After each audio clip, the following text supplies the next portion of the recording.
Good morning. I'm Barb Huggett, the General Manager of Captivate Canada. On behalf of Captivate and MiQ, welcome to this session of Getting Back to Business. As we've progressed through the pandemic, Captivate has partnered with MiQ to ensure we're able to provide all our clients with the data trending and audience targeting capabilities needed.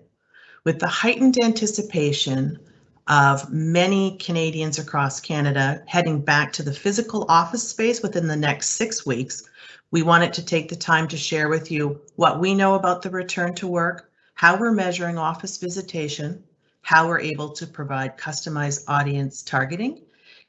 And joining me today to shed light on all of this is Captivate's Chief Marketing Officer, Scott Martin, and MiQ's Jason Ferlano, Senior Vice President, Commercial.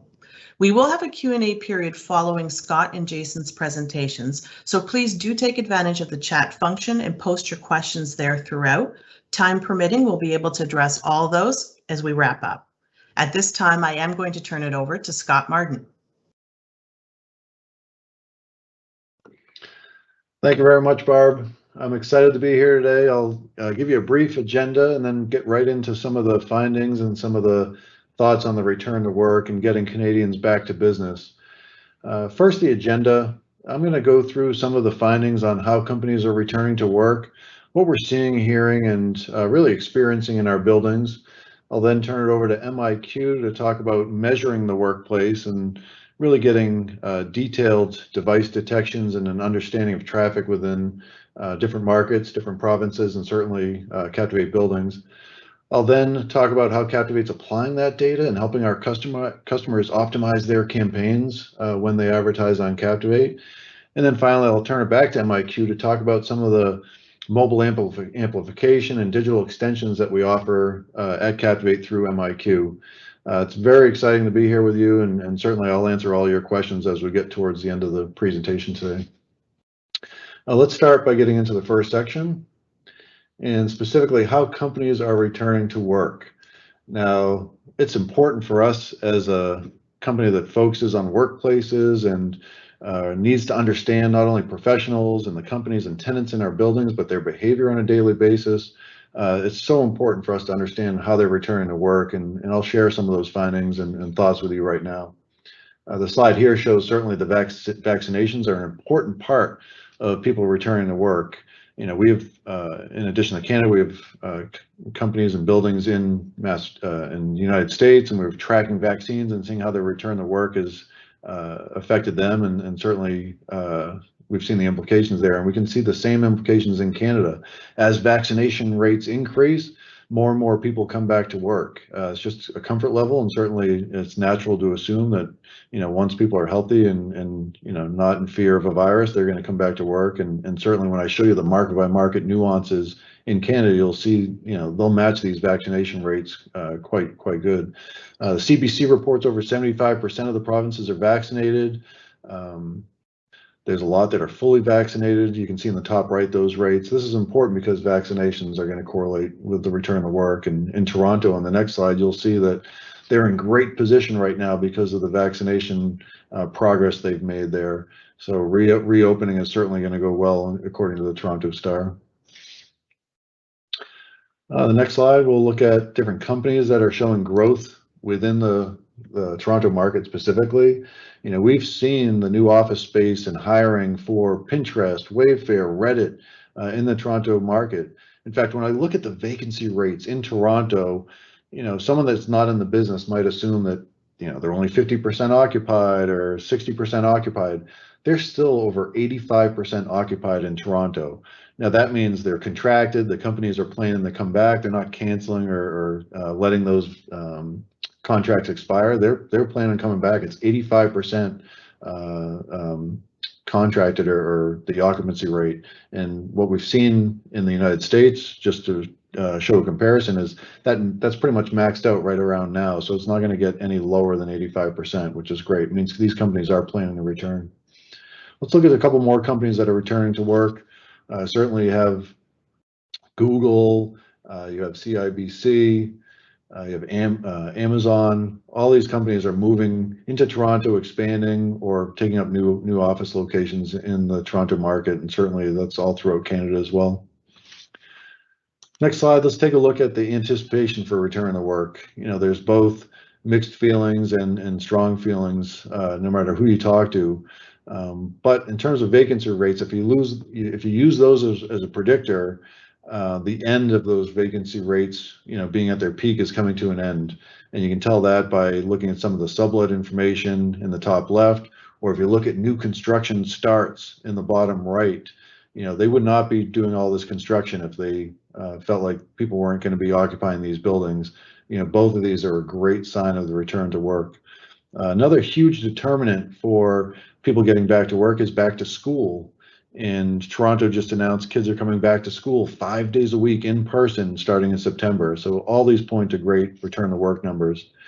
And of course, we know people are comfortable working from home. We've seen, people working in their sweatpants, but they are, according to surveys, open to a hybrid approach. So they're going to come back 1 to 3 to 4 days per week in the office. I've done this myself, and I've seen it around the office. People come back in their t-shirts and maybe not sweatpants, but they come back dressed a little more casually than they used to. They're kind of feeling out the office, Monday, Wednesday, Friday, or maybe Tuesday, Wednesday, Thursday, and that grows more and more as the comfort level, goes around the company. And of course, everyone gets vaccinated, and Canada's vaccination rates are some of the top in the world, thankfully, for Canadians looking to get back to work. Let's look at the next slide, and the percentage of people that feel like the collaboration, the socialization, the productivity is all better when in person. Now, I know, and I hear and I see companies recruiting employees because there's a work from home opportunity and availability for employees. But I also see and hear and feel the people that are working from home that feel it's just not as productive and collaborative. So, you have to weigh the different options. What I believe and what I'm seeing in the studies here is that there's a number of reasons that in person is better, and the collaboration, socialization, and productivity is just a few.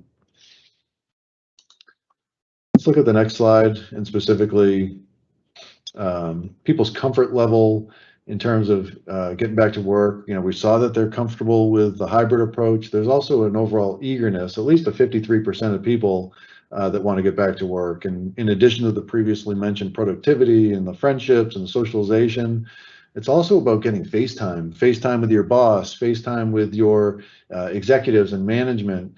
You don't get the job promotion, you don't get those open opportunities unless you can prove yourself in person. It's tough to prove yourself over Zoom calls and FaceTime and all that stuff. You really want to get in front of people in person to make an impression and climb that corporate ladder. There's also a fear of missing out when you're not there in person. You might have half the office that's in person working together, making some great progress, and you're working from home. You're contributing just as much as everyone else. However, you feel like you're missing out a little bit because there's conversations at the water cooler and there's other things you might be missing. And then there's mental health. Mental health is certainly a big part of getting back with your friends and coworkers. Productivity is about 60% of people that say they feel more productive while working with their coworkers in person. Next slide shows that when they're working from home, there's a sacrifice, and that sacrifice, is team building. It's the company culture. It's their networking availability and the feelings of being part of a team. All that gets sacrificed and has been sacrificed over the past year and a half. Let's look at the next slide, and I'm going to turn it over to Jason to talk about how they measure the workplace for others and for Captivate. And thank you very much. I'll come back right after Jason's done talking.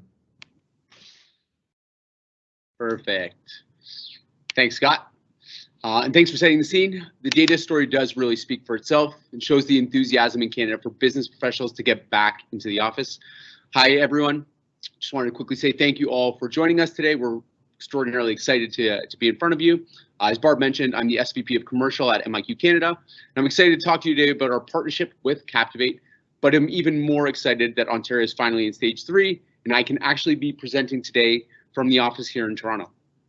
As Scott mentioned, it's important now more than ever for marketers to be in lockstep with consumer behavior changes. As more and more professionals are going back into the office, monitoring and understanding societal changes are going to be key for your programmatic digital out-of-home strategies as marketers. I'm going to take the next few minutes to talk about how MiQ and Captivate's partnership can help with this. So next slide. Perfect. Earlier this year, we officially launched our partnership with Captivate with the intention of updating targeting and planning capabilities in the programmatic digital out-of-home space. We noticed that there was a gap prevalent in out-of-home advertising. Despite being able to buy programmatically, there was a hole in the story in terms of who the consumer is, their online activity, what they're interested in, and probably and most importantly, where are they going? We ultimately wanted to find out how we can better speak to these consumers through the out-of-home medium. Now, in addition to the targeting challenges, media buyers continue to work and operate in silos, as traditional planning strategies have hit a bit of a wall with a result of those silos. Marketers now want a lot more flexibility and accuracy when executing, while being able to bridge that gap between channels that they're executing inside of. So, for example, static inventory is bought separate from programmatic. However, the tools in which they are bought and planned need to be one and the same. So that's why we partnered with Captivate to solution these challenges with an innovative and open approach through combining and overlapping MiQ's data spine of browsing, mobile location, and psychographic data. We started to get a clear picture of who the consumer actually is. Now, with our partnership, we can understand the profile attributes across multiple touch points. This is critical given the changing working and living conditions that we're all operating inside of right now. It also enabled us to serve much more effective and pointed campaigns for advertisers and introduce more channels into the mix, which I'm going to touch on a little bit later in the presentation. Next slide, please. So to that point, I'd like to call out some exciting things that we've brought into the intelligence dashboard, which you can see on the screen in front of you. It's just a screen capture. I'll reach out to Captivate to get a live demo. Firstly, is the intelligence planning tool pulls in geolocation, survey census, and web activity data while geofencing Captivate office inventory to provide you, the marketers, with much more information and data than you've been traditionally exposed to. As you can see on the image, throughout the pandemic, the priority was enabling Captivate's data story through the changing climate. Now, because MiQ is not a single source of data, we were often able to circumvent a lot of the lockdown barriers. So what I really mean by that is we were able to garner and access a lot of that data, regardless of the fact that there were some of the government restrictions in place during the lockdown. So continuing to understand the patterns of behavior through to executional application was really the goal and intention of this intelligence dashboard that you're seeing. Answering questions like, are people in their residence? Were they going into the office? And if so, what type of people were actually going into the office? The story needed to be backed by COVID-proof data that could then be gleaned from intent-based and non-explicit research behavior. We've enabled all this through the MiQ audience library, which is made up of over 50 categories, 500 brands, and over 20,000 behavioral points of interest. Now, all of the mapping on the back end of this is extraordinarily complex and built by data scientists, analysts, and engineers. But for Captivate and their clients like you all on the call today, it's as simple as selecting a target audience or a consumer persona inside of the dashboard. And then a list of the most relevant Captivate screens are returned to help you maximize the impact of every dollar spent. So now that we've walked through the customized self-serve planning tool, Scott, I'm going to pass it back to you to go through the traffic trends that we're starting to see in the Canadian region.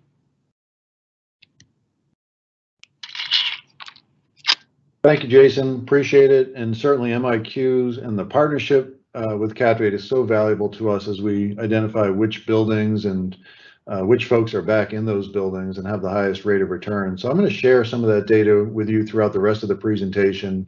But what I'll point out is that having building-specific traffic and visitation data from MiQ is going to help us tremendously, now and really for the rest of the year, identify for our customers the best buildings to target based on occupancy, based on recent trends and lifts in traffic, and really based on the return to work percentages, which buildings have the highest return to work percentage. And I'll get into all that in a few slides. First, though, I want to cover kind of the national spectrum in terms of where Captivate's buildings are and what this traffic growth is. And then I'll get into each market specifically and give you some good data to look at. Let's start with the national data. And specifically, I want to point out the recent growth. You know, in the last 3 weeks, I'd say we've seen tremendous growth in occupancy. And you can see that here right before the dotted lines. You know, those are all growth and kind of our projections using the MiQ's data. So that recent growth is certainly reflected in each market that I'm going to show you over the next several slides, but it's very, very positive for the return to work story that we're telling and the data that we're seeing. Now, the dotted lines indicate 3 different scenarios of growth. One that has 75% of the buildings and 75% of the people back at work, one that's at 65%, and one that's more conservative at 50%. Either way, the growth is going to continue. We look at seasonal averages and the historical averages to come up with these projections.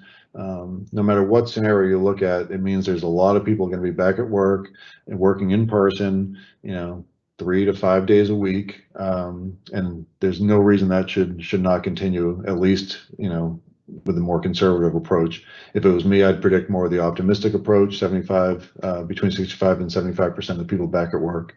And this is important because Captivate, as you all know, is a workplace media company that's certainly reaching people with valuable content and advertising, and we have them, you know, exclusively from 7 a.m. to 7 p.m. every single day of the work week, and it's a great way to reach folks.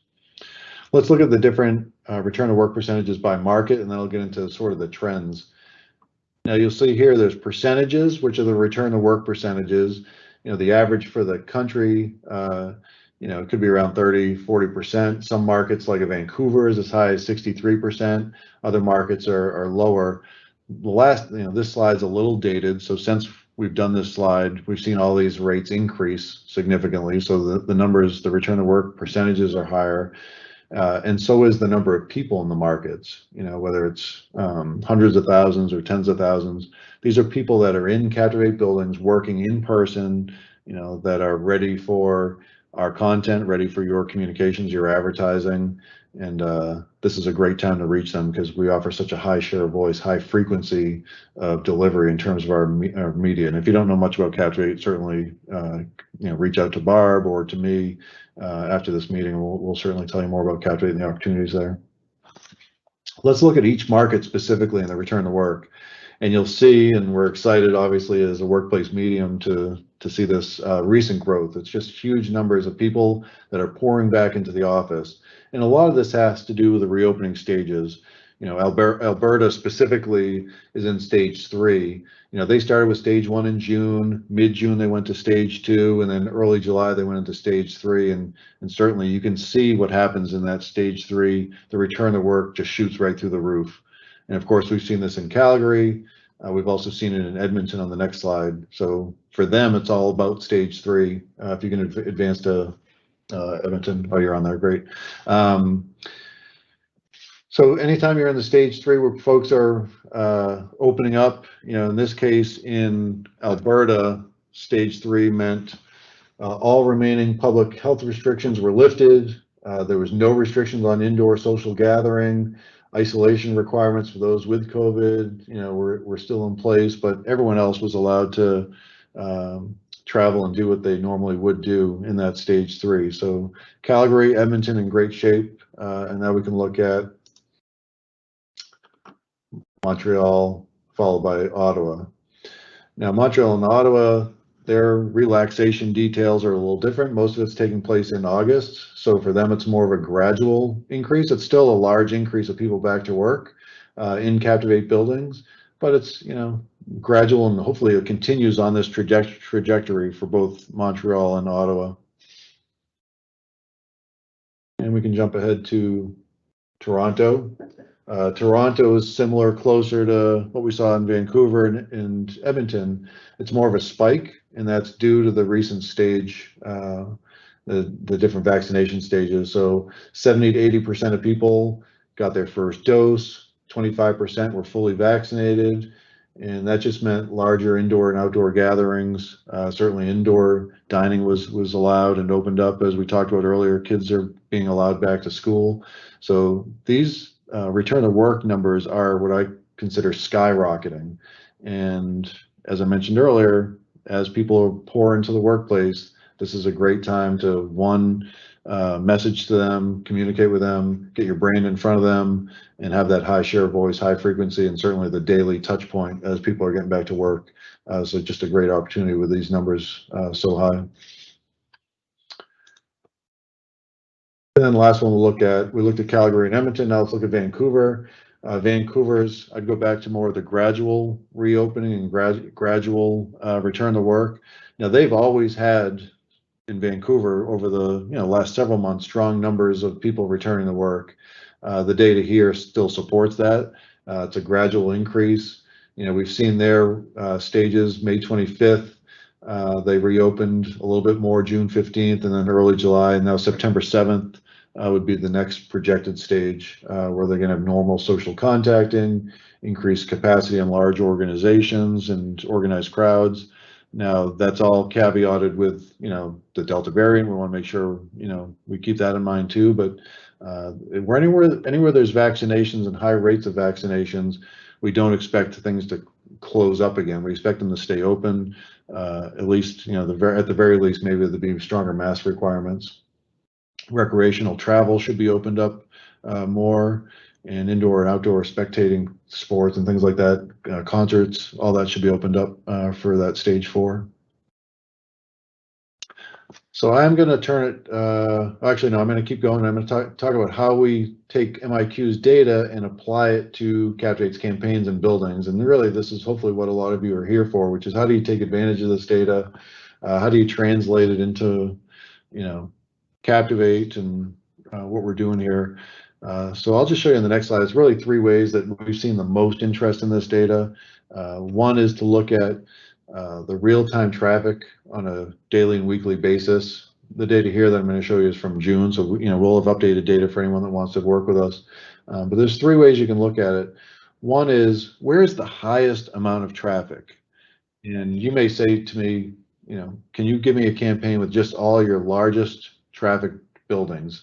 Like a Deloitte Tower in Montreal, I see 5,000 trips going in and out of that building right now. It's one of the largest buildings with the most visitors in all of Captivate's footprint. And certainly we can tell you which buildings are the most trafficked, and that certainly means more impressions. And I'll get into a little bit how we calculate impressions using the traffic data today, but we can answer more questions on that. 2 might look at the recent growth in traffic. So which buildings are seeing the highest trending traffic? And certainly a building like this one in Calgary on 7th Ave is one of those buildings. On May 2nd, there was 300 trips in and out of that building. And all of a sudden in mid-June, it was 1,200, 1,300 trips in and out of that building. So quadrupled in just a short time period. So you may say, give me all the buildings with the highest recent foot traffic growth, and I can certainly do that. The third might be, give me the buildings and the building that has the highest return to work. So versus the pre-pandemic, which buildings are back to normal in terms of that foot traffic? And we can certainly do that as well.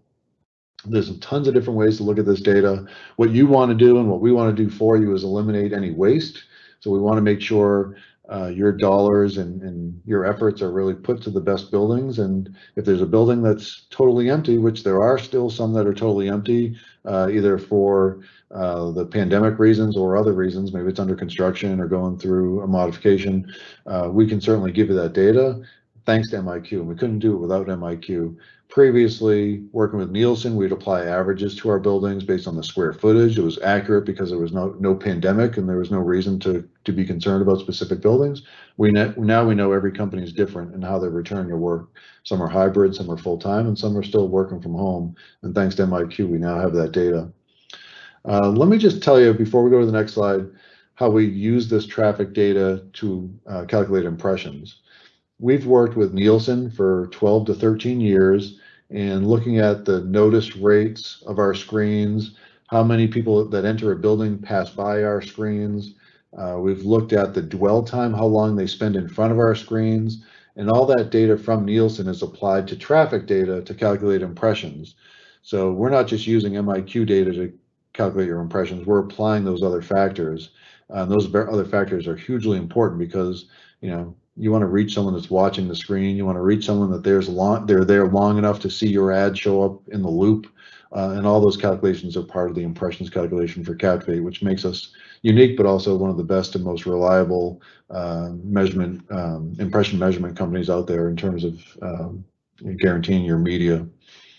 Let's look at the next slide and some of the example buildings out there that have either a high rate of return, high occupancy, or just a recent rate of foot traffic. So example one, those are all the highest traffic buildings in our network. So there's many in Montreal, there's some in Toronto for sure. You know, they're spread out all throughout the country, but we've identified them as seeing a lot of traffic. They're probably large buildings too, which correlates with the traffic we're seeing. The middle row, and again, I'm pointing to the top, to the image on the right. The middle one, example two, are buildings with the fastest return to work traffic.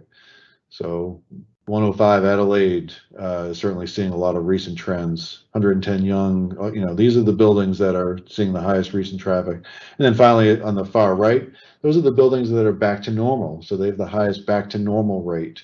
And these might have changed over the last couple of weeks. So I would ask your salesperson or Barb or me for a more, you know, up-to-date version of this data, because that's what we're going to give you in your campaign plan. That's how we're going to optimize your campaign and get the most bang for your buck when you work with us to advertise.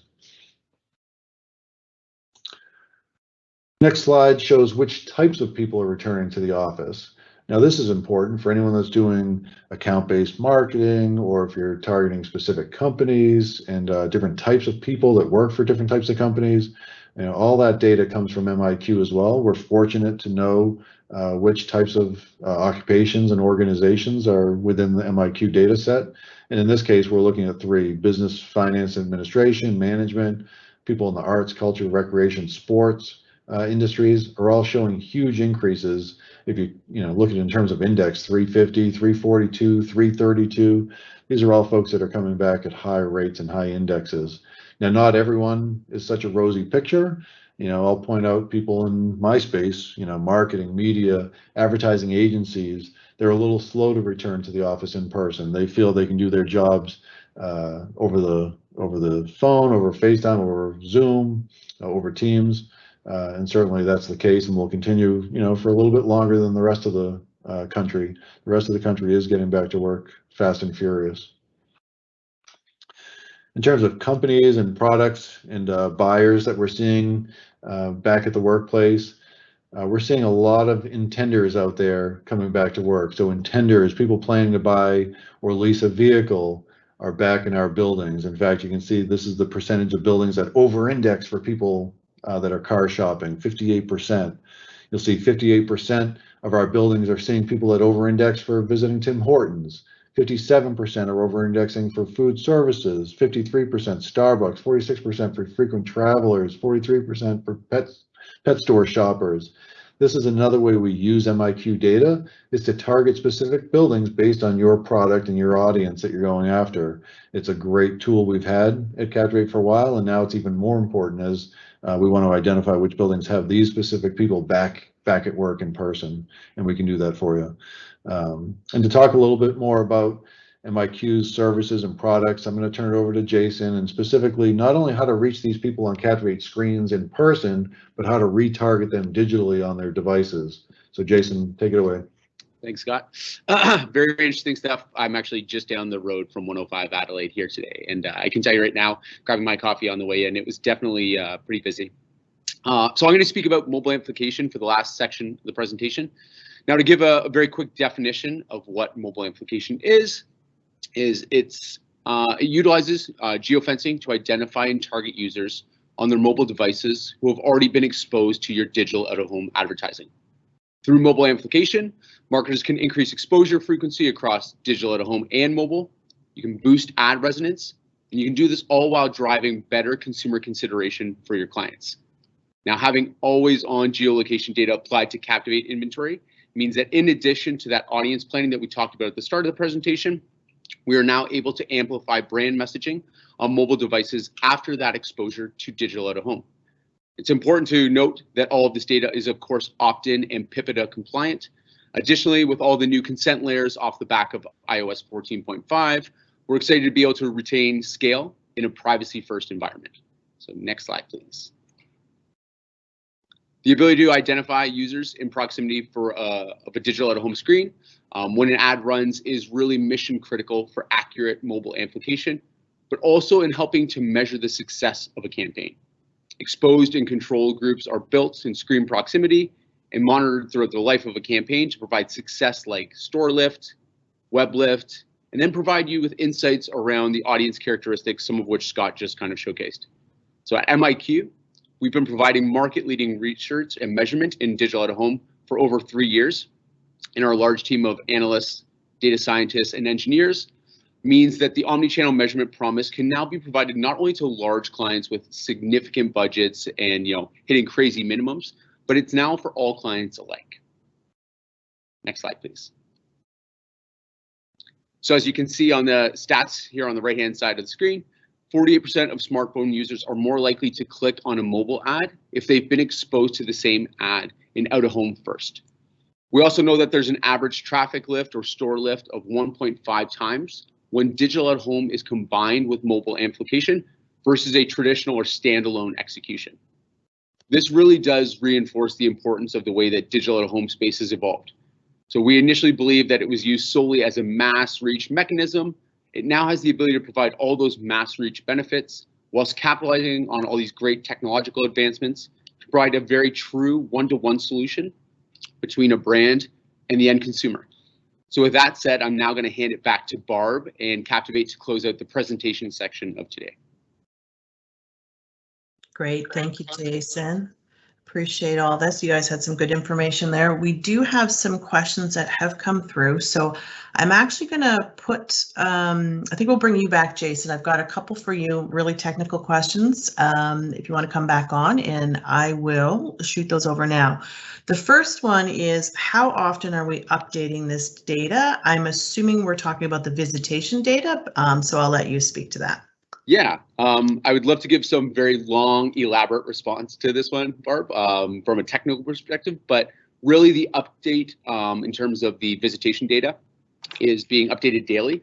And some of those other sources, so we talked a lot about occupation, for example. Some of those are coming from other sources that aren't updated as often, whether we're getting it from Census Canada, Environics Analytics, or other data partners. So those are being a little less frequently, but everything else is being updated daily. Fantastic. Next question is, how is the opt-in handled by MiQ? Sure. Another good question. So our roots at MiQ were kind of solidified in the UK, and our baseline is to follow like market-leading regulations on user choice, such as GDPR. GDPR was, initiated probably, I think, 2 years ago now, and really did kind of change the way in which the advertising community collected and utilized data. So all geolocation data in our instance is opt-in and PIPEDA compliant, which I kind of alluded to in the presentation. PIPEDA, for those that don't know, is essentially the governing body for the collection and application of data that is instituted by the Canadian government. And our tech infrastructure focuses on privacy by design. So this ensured standards are maintained at every stage of data collection. So whether it is data sourcing to the ingestion of that data, and then finally the processing of it. Great, let me just pull up the next one here. Next one is showing, will this data be affected by the cookieless future, and how heavily do you rely on that? Okay, so it's 2 questions, and I'll try to answer them both here. So first and foremost, cookieless has kind of taken a bit of a backseat. So I think it was about a month ago now, Google announced deprecation of the cookies inside of Chrome was being pushed to 2023. If not later, I am hearing rumors that it can actually be pushed into 2024. But the planning tool that you've seen here and been exposed to today is built on geolocation and hashing. So we can have that balance between personalization as well as privacy. While we still have access to cookies though, we'll continue to take advantage of the insights that they can provide for additional planning capabilities and that accuracy. Now, with all that said, the second part of the question, Barb, if I remember correctly, is how heavily are we relying on that data? And the answer is that we're not. We're not going to be affected by the move towards a cookieless future. Our ad tech partners and our global engineering team that I've alluded to on the call a bunch of times have a mandate to future-proof all current and future solutions at MiQ. We're constantly testing all potential identifiers in model environments for when that day comes. So here in Canada, we're exactly treating it as if cookieless is still going to be coming, and making sure that every product and solution that we build out for our partners like Captivate has that cookieless, future at the forefront. Okay, and we just have one that popped up here as well. When you retarget users on mobile when exposed to digital at a home, what is the time lapse you can expect for a user to be shown? Yeah, that's a really, really good question. The time lapse, so because we're getting that geolocation information, it varies depending on the data source and partner that we're utilizing. But in most instances, what you're seeing is anywhere between like an hour and 3 hours is where we're collecting that data. It's not meant to inspire a change in the moment. So for example, what we're not saying is see the ad on a Captivate screen, be served within the next 2 minutes and decide, oh, actually, I wanted a cup of coffee from Tim Hortons. That's not the intention of it. The intention is to look at the impact of that retargeting mechanism throughout the duration of the campaign. So that's why we build out those controlled versus exposed audiences that I was talking about. Good stuff. I think I'm going to flip over to Scott now. There's a couple of questions for him. So Scott, is the geolocation able to differentiate from buildings with subway stops or retail underneath? How do you account for that in the impressions?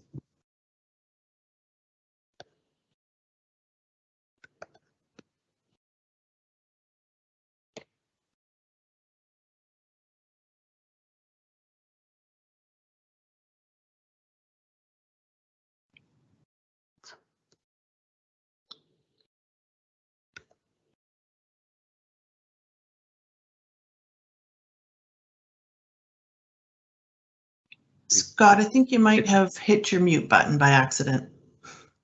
Oh, thank you very much. We'll get used to it still, Scott.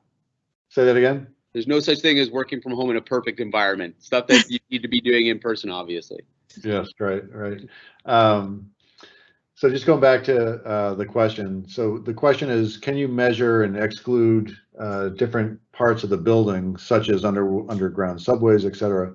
So the way Captivate handles this through our partnerships is we make sure that once we calculate someone entering a building space or a building area, we can report on accurately how many of those folks walk by our screens. So yes, the building traffic, or what we call venue traffic, is crucial to our business and our customers, analysis and expectation of how many people they may reach.